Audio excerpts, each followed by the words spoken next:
Next up is Jay, a guy I always call Bada Boom. Jay Bada Boom Bonansinga. He is the New York Times best-selling co-author of the blockbuster Walking Dead novels, as well as more than 50 acclaimed short stories and 25 original novels and nonfiction works. That includes The Killer's Game, my favorite of his novels, which is now a major motion picture from Lionsgate, available on various streaming services. Jay also collaborated with the late, great Stan Lee on the maestro's last unpublished superhero concept, The Devil's Quintet. His creative nonfiction book, The Sinking of the Eastland, is about one of the worst maritime disasters in American history, which took place on the Chicago River. It was adapted into a musical, produced by Looking Glass Theater. Jay has been a frequent guest and supporter of both Twilight Tales and Gumbo Fiction Salon, going all the way back to his first novel. Please welcome Jay Bonansinga.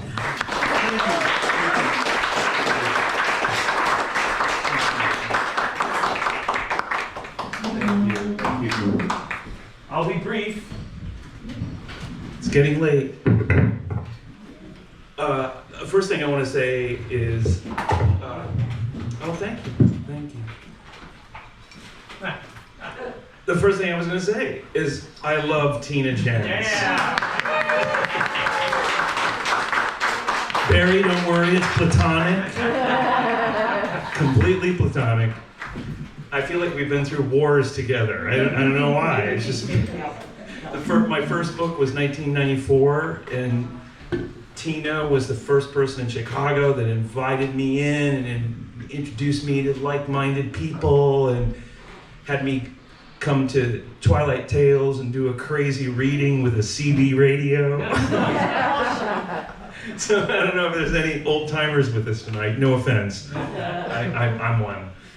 Okay, so I'm going to try to be brief, but I want to read a little piece from a book that I don't even know if you are aware of this, but it was definitely inspired by you. It's my New Orleans thriller, Twisted, but it came out 19 years ago.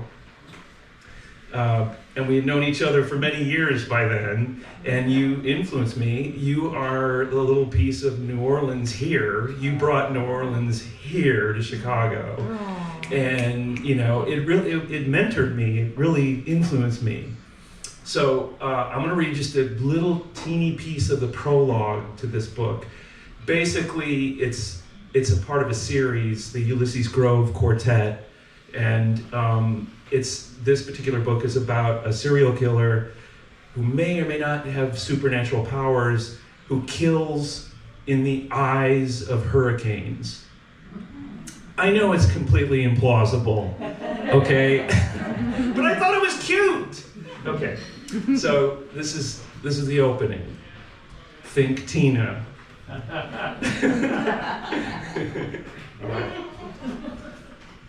I can't see either. I agree. Marty, I can't either. Oh, one last thing. I'm going to read this in what I call my Scarlett O'Hara voice. Because I started reading The Walking Dead at conventions, and I just thought, you know, that voice just worked with that Southern Gothic. So that's how I'm going to read this. Bear with me. Prologue. City of ghosts. City of martyrs. New Orleans, present day. That night, as the latest storm closed in on the old man's row house on Dumaine Street, the world seemed to turn inside out. The black rain coming down in sheets strafed across the professor's ruined tile roof. The Spanish windows rattled and thrummed. The wrought iron galleries moaned and whistled. Every few moments, lightning flickered, filling the cozy bachelor's lair with the glare of a photographer's strobe. Hunkered down in that cluttered living room, surrounded by his beloved books and wax 78s, The old man tried to ignore the overwhelming feeling that the imminent hurricane was the least of his problems. Nowadays, he and his fellow New Orleans had become practically inured, if not downright contemptuous, of hurricane warnings. Besides, the old man had bigger catastrophes on his personal horizon. He had made troubling discoveries over the past few months, as well as grave mistakes, dreadful mistakes. Mistakes that were now coming back to torment him through terrifying permutations. He put his book down, unread, on the side table, winds continuing to rage against the window glass. He rose to his full height and tried to decide what to do, to evacuate or to wait the storm out in the reinforced garage behind the building. How many people had asked themselves that very question when Katrina was bearing down on the Gulf Coast? How many lives were snuffed out in '05 in the fury of those floodwaters because of a single poor decision? And how many more perished because of the simple, inexorable fact of poverty? For a man in his late 70s, Professor Moses Andrew Jackson DeLord, PhD, was not the type to ruminate on such matters. He was a robust old coot of impressive stature, both figuratively and literally. Nearly 6 feet tall in his stocking feet, with long stork-like legs and a little oval paunch. He wore the garb of a 19th century aristocrat.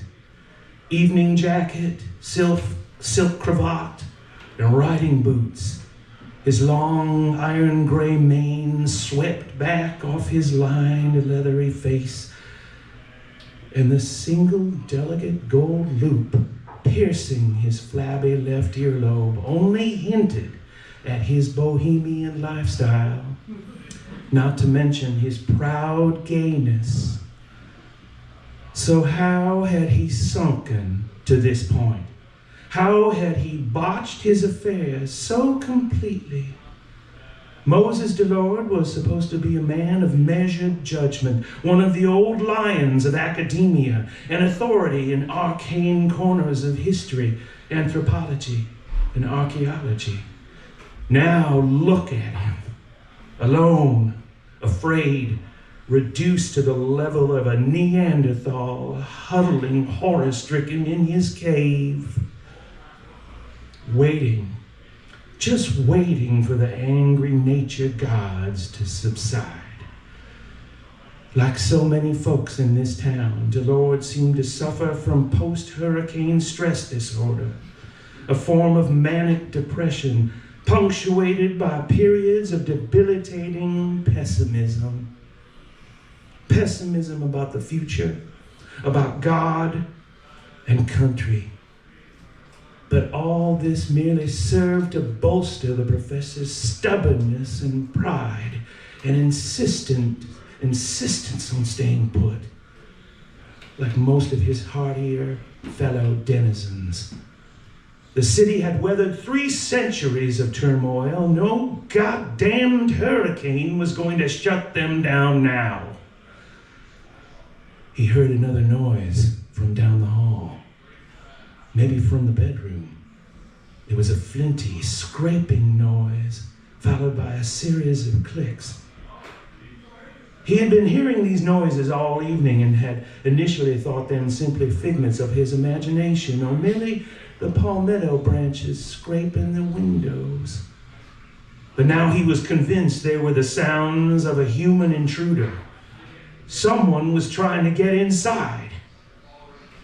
The nastiness seems to be commencing a trifle early this time around, he muttered to himself, reaching down into the pocket of his coat. He pulled out a small can of pepper spray, a precautionary purchase that he had made last year during the days martial law ruled the quarter. in those awful weeks after Katrina had flooded the entire metro area, when the French Quarter, the only high and dry area for miles, had been reduced to the Wild West, Delord had cowered day in and day out behind his second-floor gallery like Gloria Swanson in Sunset Boulevard. The little aerosol bottle felt reassuring in his gnarled, liver-spotted hand as he started down the back hallway toward the noise. His bedroom was empty. The French doors latched. The windows looked locked still securely. A single bedside lamp threw a dull yellow cone of light across the Persian rug. Nothing out of ordinary here. The bathroom was also as he had left it. Shower curtain, keeping just enough distance. Shower curtain drawn back, rusty water dripping perpetually into an old clawfoot bathtub. But just as he was about to turn away and make his exit, he paused suddenly, noticing something peculiar on the outer surface of the window above the toilet. The little porthole tile-style pane overlooking the rear alley 2 stories down. No human being could reach the outside of that window. The drop was at least 35 feet. A person would have to have wings. Sweet Jesus on the cross, Delord uttered, staring at the symbol scrawled there, his southern drawl barely a whisper. He began backing away, moving almost involuntarily until his back bumped the opposite wall of the corridor. He kept gaping at that window and the strange characters drawn across it in red paint. And the more he stared at it, especially the way it was streaking and blurring in the rain, the more he realized it was not red paint at all. This cannot be happening, he murmured, his voice drowned by the sound of the rain. It sounded like applause.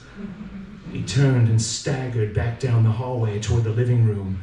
An old Princess model phone sat on a French provincial table by the fireplace. He grabbed it and tried to dial a non-emergency number for the Orleans Parish Detective Squad. He knew a good old boy over there who might listen to the ravings of a crazed old queen. The phone was dead. Damn. He hobbled over to the hat rack by the door. His London fog slicker hung there next to his walking cane and Panama hat. He quickly shrugged on the coat and grabbed the Panama and the cane and a large umbrella. Then he awkwardly whirled around, searching for his cell phone. It sat perched on the charger by the bookshelf. He went over, snatched up the cell, then made his exit.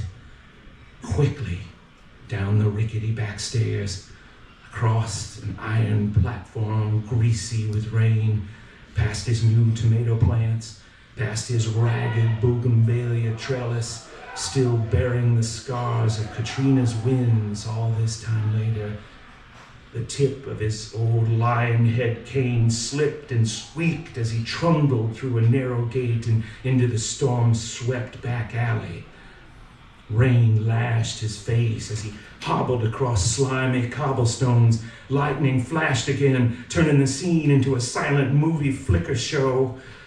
The old man turned up his collar, lowered his hat, and squinted up at the gray shrouds. What in God's name did he think he was going to see? And what did he think he was going to do if he saw something? The storm pressed down on him as he gazed up at the back of his place and tried to figure out how someone could draw an ancient symbol on his bathroom window. He saw nothing but tangled power lines and rainwater streaming down cracked, weathered timbers. He made a decision then. He would skip the parish detective squad. he would make a call to the one man who might take all this nonsense seriously. Ulysses Grove.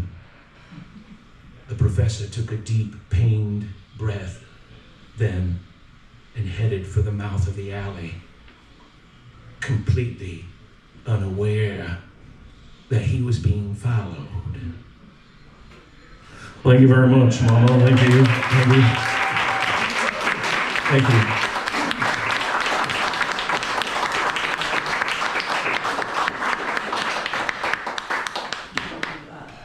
Yeah, absolutely.